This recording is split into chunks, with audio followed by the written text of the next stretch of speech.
పెళ్ళైనా పండగైనా వేడుక ఏదైనా పట్టుచీరల ప్రత్యేక వేదిక వారాహి సిల్క్స్.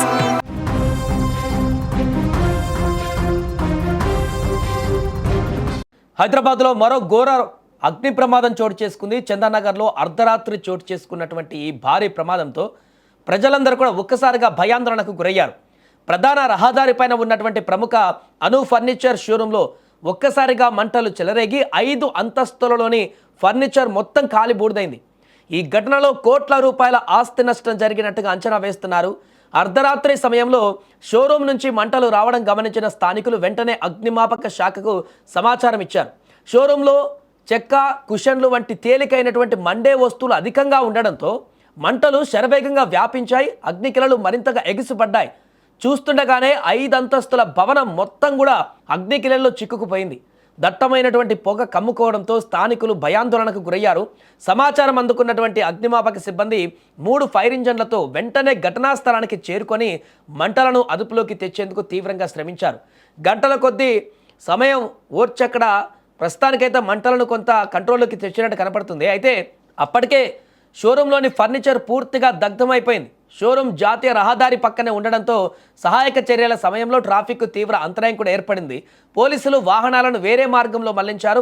ప్రమాదానికి షార్ట్ సర్క్యూట్ కారణమా లేక మరేదైనా కారణం ఉందా అనేటువంటి కోణంలో కూడా అధికారులు దర్యాప్తు చేస్తున్నారు. ఈ మధ్యకాలంలో ఇప్పటికే గతంలో అనేక ప్రమాదాలు చూసాం. హైదరాబాద్ నగరంలోనే మరలా అలాంటి భారీ ప్రమాదమే చోటు చేసుకుంది. ఇప్పుడు సమ్మర్ సీజన్లో ఇలాంటి ప్రమాదాలు ఇంకా ఎక్కువగా జరిగేటువంటి అవకాశం ఉందంటూ కూడా నిపుణులు హెచ్చరిస్తున్నారు. గతంలో కూడా ఇలాంటి ప్రమాదాలు సమ్మర్లో ఎక్కువగా కొనసాగడం మనం చూసాం.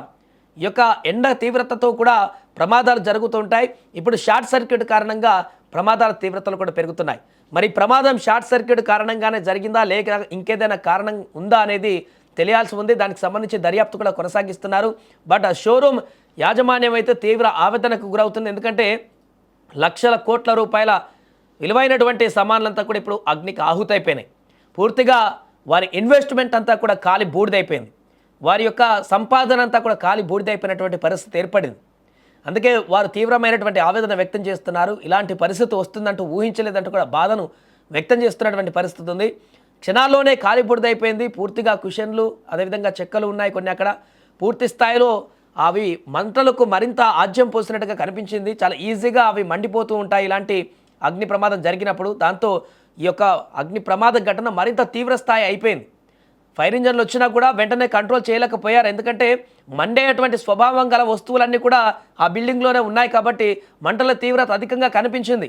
అయినా కూడా చాలా సమయం పాటు శ్రమించి ఎట్టకేలకు అగ్నిమాపక సిబ్బంది ఇప్పుడైతే పూర్తిగా మంటలను అదుపు చేసినట్టుగా తెలుస్తుంది. కొంత లోపల ఇంకా అగ్నికిలల లాంటి పరిస్థితి ఉన్నప్పటికీ కూడా ప్రస్తుతం అయితే ఇంకా భారీ ప్రమాదం నుంచి అయితే బయటపడినట్టుగా చెప్తున్నారు. ఈరోజు రాత్రి 11 గంటల సమయంలో చందానగర్ డివిజన్ 10లోని చందానగర్ పోలీస్ స్టేషన్ సమీపంలో ఉన్న అను ఫర్నిచర్స్ బిల్డింగ్లో అగ్ని ప్రమాదం జరిగింది. అదృష్టవశాత్తు ఎలాంటి మనుషులకు ఎలాంటి ప్రమాదం జరగలేదు, కానీ ఆస్తి నష్టం మాత్రం జరిగింది. 11:20 ప్రాంతంలో నాకు ఇన్ఫర్మేషన్ వచ్చింది. నేను వచ్చి చూసేసరికి ఫైర్ ఇంజన్స్ వచ్చాయి, పోలీస్ డిపార్ట్మెంట్ వాళ్ళు వచ్చారు. వాటర్ కొరత ఉంటే హెచ్ఎండబ్ల్యూఎస్ వాటర్ డిపార్ట్మెంట్కి ఇన్ఫార్మ్ చేశాము. డీజీఎం గారితో వాళ్ళతో మాట్లాడి వాటర్ తెప్పించడం జరిగింది. ట్యాంకర్స్ హెచ్ఎండబ్ల్యూఎస్ వాళ్ళు కూడా కోఆపరేట్ చేశారు. ఫైర్ డిపార్ట్మెంట్, పోలీస్ డిపార్ట్మెంట్ వాళ్ళు పూర్తిగా కోఆపరేట్ చేసి క్లియర్ చేయడంలో వాళ్ళు సక్సెస్ఫుల్గా క్లియర్ చేశారు. ఎటువంటి ఫర్దర్ ప్రమాదం లేకుండా.